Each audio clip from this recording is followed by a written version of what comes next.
Welcome back to another video. Today is going to be episode 2 of our Players to Be Careful Investing In series, or whatever you want to call it. Players that I'd be worried investing in, whatever you want to say. We're going to be highlighting Zion Williamson today. If you like these types of videos, and if you liked the John Morant video that I made, make sure to leave a like on this video and or comment down below who you want me to do next, because I'm kind of stuck. I don't know if I want to focus on basketball for this or if I want to move on to soccer or baseball. I was thinking about doing one on Erling Haaland, one of the top young soccer players in the Bundesliga, and he's about to make a big transfer this offseason, but I'm just not 100% sure who I want to do. So comment that down below if there's anyone in particular you'd like to do. If it is a sport like soccer, I'm not going to say I'm an expert. I know a lot of stuff about it, like here or there, but I do not know some of these younger players. I'm not well versed enough to. I haven't studied soccer enough. I haven't watched it enough. Being an American, I don't get to watch soccer from the UK and whatnot. But I will do my best to research if that's something you'd like to see. But leave a like on the video if you like these and want to see another, and then comment down below who you would like to see next. I am going to be doing a giveaway, I decided, at either 50 or 100 subscribers. I'm thinking about doing 100 subscribers. I'm going to be giving away a Zion Williamson PSA 9 Prism rookie card. So make sure to subscribe to the channel. Make sure to tell your friends to subscribe for that chance to win a Zion Williamson Prism rookie card. It's going to be random. I may or may not live stream, or I might just pick a random winner. But you're going to be entered either by subscribing to this YouTube channel or subscribing to my Instagram, which is sports_card_addicts. Should be the same thing as my YouTube, if not just with underscores instead of spaces, but I will link it in the description down below.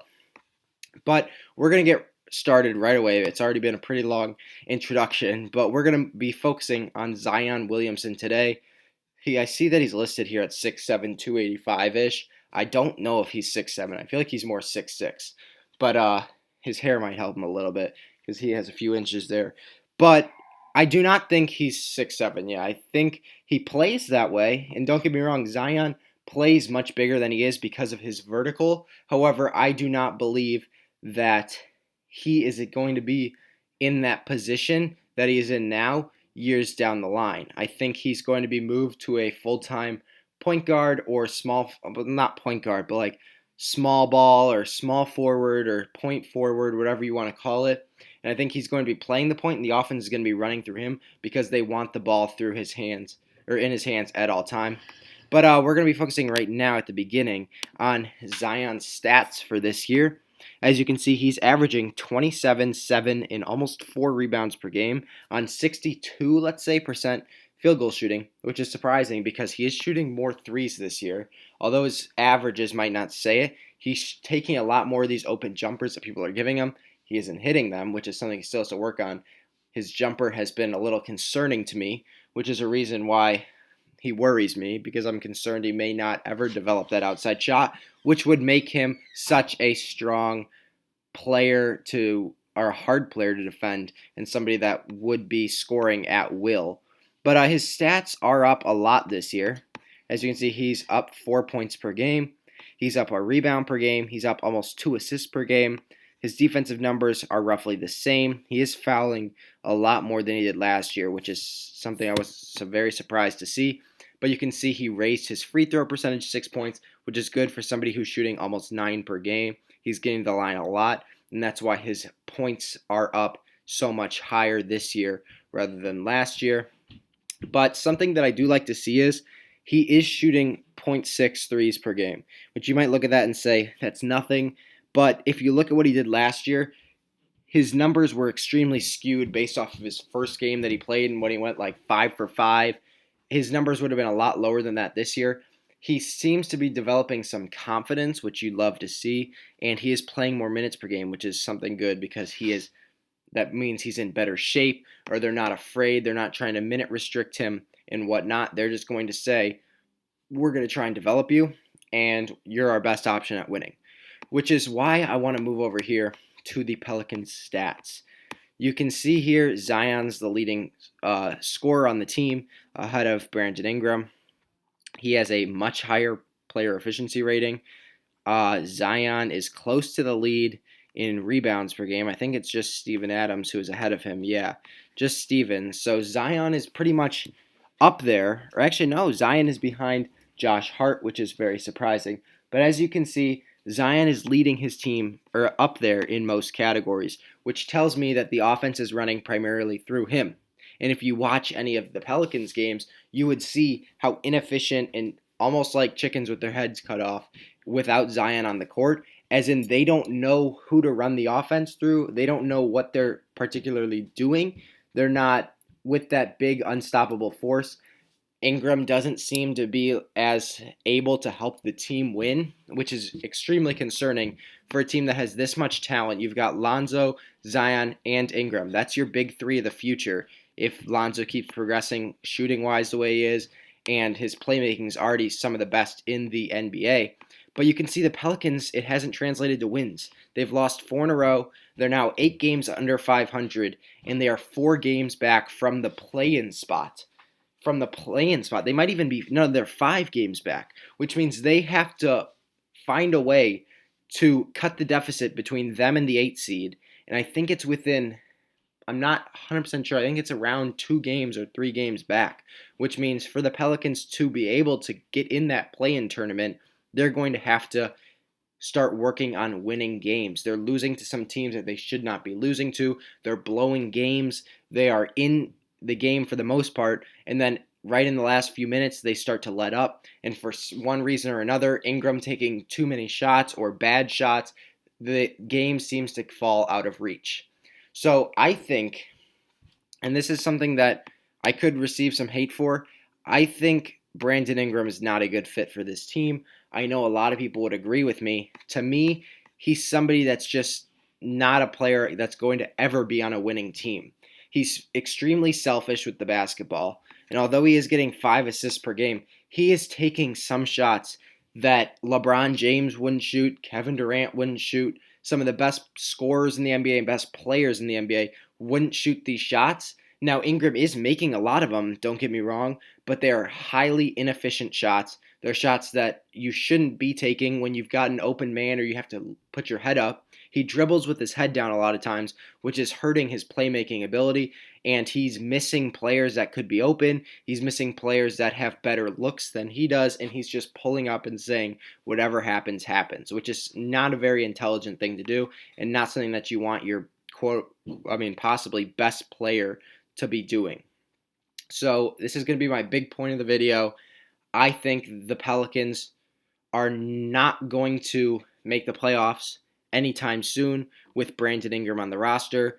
I think they're going to want to keep the same roster, which makes me think Zion Williamson is not going to win an NBA Finals on the Pelicans. He is going to have to sign with a different team in free agency once that time comes, or request a trade, which I do not ever see happening. So I believe that Zion is going to have to leave the Pelicans if we ever want his prices card-wise to take that next jump, to double in price or triple in price or even higher. I think he's going to have to get on a team with, players that are more willing to share the ball, players that understand his qualities as well as their own, and he needs that other superstar, I think, on his team, but not really a superstar, somebody like Chris Paul, for example, or somebody that's a spot-up shooter that's going to hit these open shots. Because the Pelicans, they're playing players like Najee Marshall, as you can see, 18 minutes per game. These past few games, he's been playing more minutes than he deserves to be playing. He is a player that's a veteran, and he's not playing horribly, but I just do not think he deserves to be playing the minutes that he does. And pretty much this roster has a lot of names of players that are not bad, but this is not a winning roster at all. They don't deserve to be 500 with the roster that they've put together. Eric Bledsoe somehow forgot how to shoot. He forgot how to pass. He forgot how to do everything on both sides of the basketball court. He's looked horrible this year, and he's a guy that they need to get rid of.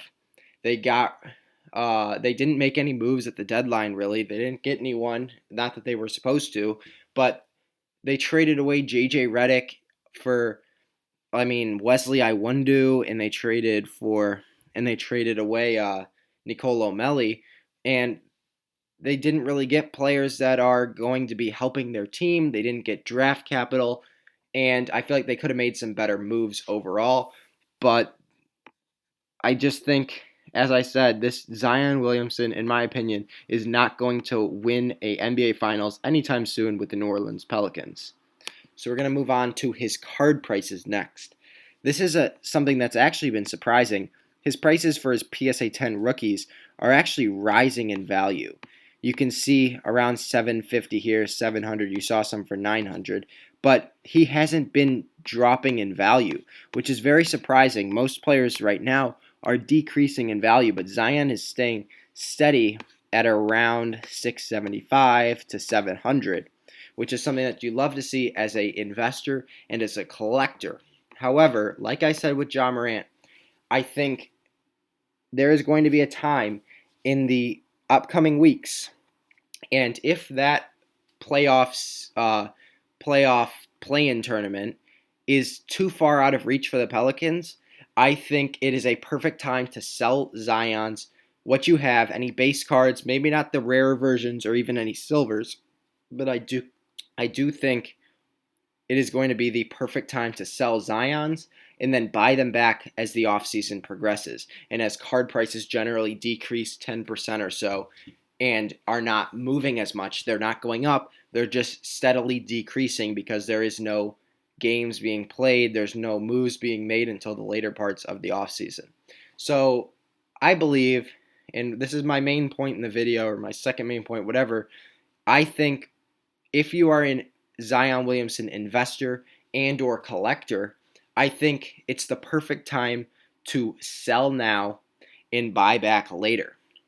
I think you should give it maybe a week or so or 2 weeks, see how the Pelicans start playing. If they're playing more as a team and they're cutting that deficit let's see who has in front of them, Warriors and Spurs, if they're cutting that deficit down, go ahead and hold, because if they make the playoffs, his stuff's going to go up. You know Zion's going to get his 30 points per game, and it's just a question of, are they going to be able to beat the Jazz or the Suns, depending on who they have to play if they even make it into the tournament.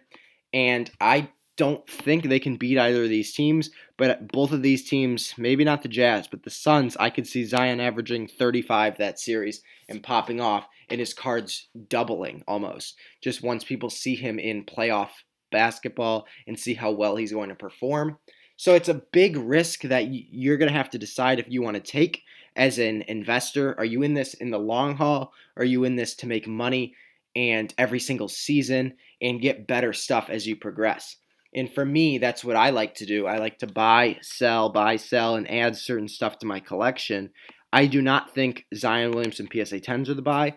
I do not think, if you look at his blue to 199, I don't even want to see completed because they're crazy prices. I would just look if you can even purchase any. I mean, $25,000 for a 9.5 is absurd, and you're not going to pay that much for a 9.5, even at $13,000.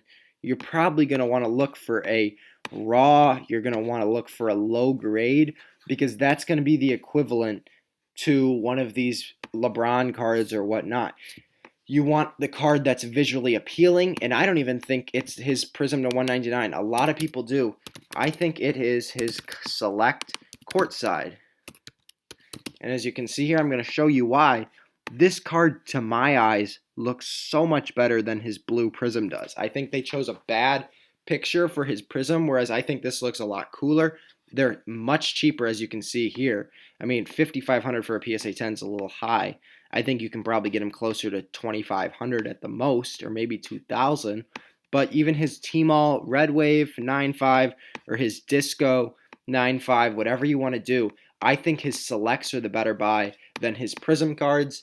The pop count is much lower than any base or silver Prism. You're going to find much nicer, visually appealing cards. If you really want the numbered and the blue, you can even go for his Disco. I own one of those and I love it. But there's so many different cards you can get. I think his silver here looks so much better than any silver prism, than any blue prism, any of those color matches. I just think his select is a better buy overall. And while we're here, I can see this. Andre Silva, a little bit of a peak for you soccer people who like investing. He is a guy that I would keep my eye on. They're talking about Dortmund signing him, and Dortmund is a striker-heavy team where their strikers score a lot, and he already scores a lot at his current club. He is a player to watch out for, that whose prices could double, triple, quadruple, whatever you want to. I mean, whatever number you can think of, it could happen with Dortmund after you see what Erling Haaland did. I wouldn't be surprised if Andre Silva is the next guy whose prices go up. But I think that's going to be it for this part of the video, or even I think I'm just going to end it there because I've given you guys a lot of tips of what I would do with Zion cards. As I said, I think now is the time to sell and buy back later. I think court sides are better than Prism. I think a 9.5 court side is better than a Prism PSA 10, and it's going to be more expensive, but it's going to look better, and it's super rare. It's so much lower of a population than any Prism card that you're going to find. I think it's a better investment, and I recommend you guys should look into it if you want to start collecting Zion Williamson. So as I said, let me know if there's any guys in the comments section below that you want me to feature next on this video. I will start working on these every day. I'll try to get 1 or 2 out every week. I could try and bump that up to 3. I just need names that you guys want me to talk about, and I need to know what you guys want to see on this channel. I've had some stuff that you like. You guys seem to like me talking and reviewing videos, so I would love to keep doing those. But let me know if you want to see any pack openings, any products you want to see, or I'm going to be doing a collection video. Actually, my updated collection video. I'm going to go over some trades that I've made and whatnot, and I'm going to be uploading that, I think, later this week. It is Wednesday the 21st. You could probably see that on Saturday the 25th, or yeah, the 23rd, Saturday the 23rd, or Sunday the 24th. Stay tuned for that video if you really want to see that. It's my close to probably $300,000 collection. Last video you guys told me I was extremely undervaluing my collection, so I will make sure to relook at eBay prices and whatnot and try and get values. But it is going to be titled My $300,000 Collection because that is exactly what it is. I'm not clickbaiting you guys. I have some massive cards, so subscribe to the channel if you guys want to be alerted when I upload that video, or check back on Saturday or Sunday. But that's going to do it for me for this Zion Williamson collection video, whether or not you should invest in him. Make sure, like I said, to leave a comment down below and like and subscribe, and I'll catch you guys in the next one. Peace.